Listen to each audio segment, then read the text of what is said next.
Okay. Got it tied up. Zip tie. Took out about 3 inches of excess line that can get damaged. So this is how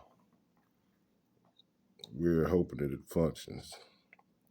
Between the back panel and the cord sits up on the battery pack with space to move around on the top without possibility of getting smashed. Gonna check it out and see what we're working with. There she is, tied up, excess line. Bam.